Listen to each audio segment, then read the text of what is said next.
we've seen this big recall, right? And listeria is very dangerous, particularly older people, pregnant women.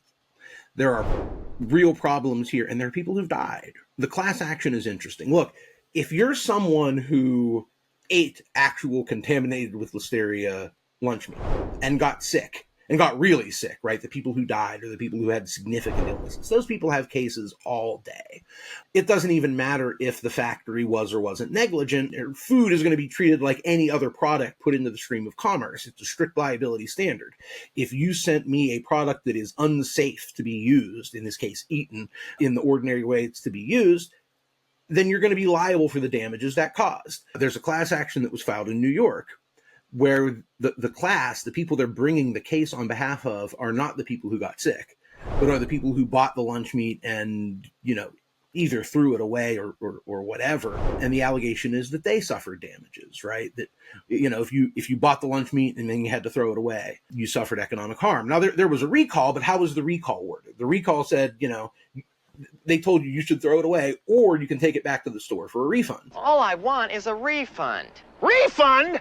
Refund? Are you crazy? Well, how many people are actually going to take it back to the store for a refund, right? And I suspect they know that they're not going to refund 100% of the monies that are received as a result of this dangerous product that went out there. And that is a little bit unfortunate, but ultimately, I am not optimistic about what I've seen about this particular class action suit. The class action suit, as I understand it, is essentially making a food labeling claim. It may as well be saying you didn't list listeria as one of your ingredients. Not that it was intended to be one of the ingredients or whatever, but and you've seen you'll get allergy warnings or other things that come on your commercial food packaging. And so the claim, at least under some kind of New York state law about food labeling, but also trying to expand the class nationally, seems to be that some kind of warning about the risk of listeria or the presence of listeria should have been put on the packaging label. And if it wasn't put on the packaging label, that's essentially a deceptive practice, right? That the person who buys that is now buying food that has not been labeled appropriately, and they're entitled to statutory damages, and they get to claim that they're damaged basically because I spent $5 a pound when the value of a pound for my contaminated liverwurst was actually 75 cents a pound, because who would pay more than that for diseased liverwurst, right? I understand to some extent that claim, but the problem really falls apart in, to bring this class action, at least if you're using a kind of strict liability standard,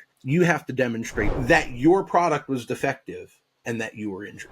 Well, if you didn't get really sick, how do you know that your specific lunch meat was diseased and contaminated versus simply was at risk of disease or contamination? If it wasn't actually contaminated, then I don't think you have a defective product. The people who got sick can prove that theirs was contaminated.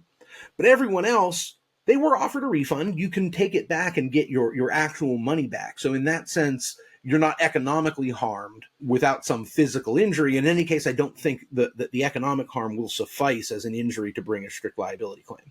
So the way I think this works out is you could, I guess, have a class action for people who got mildly sick, because those people would be able to say, hey, I may not be sick enough to pursue this claim individually as a plaintiff, but I did get a little bit sick, which means I consumed and was injured to some extent by contaminated meat.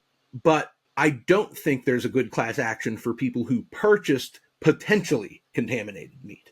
And I think in the end, that's what this class action is trying to put together, is a class of people who suffered economic harm because the meat they purchased may have been contaminated.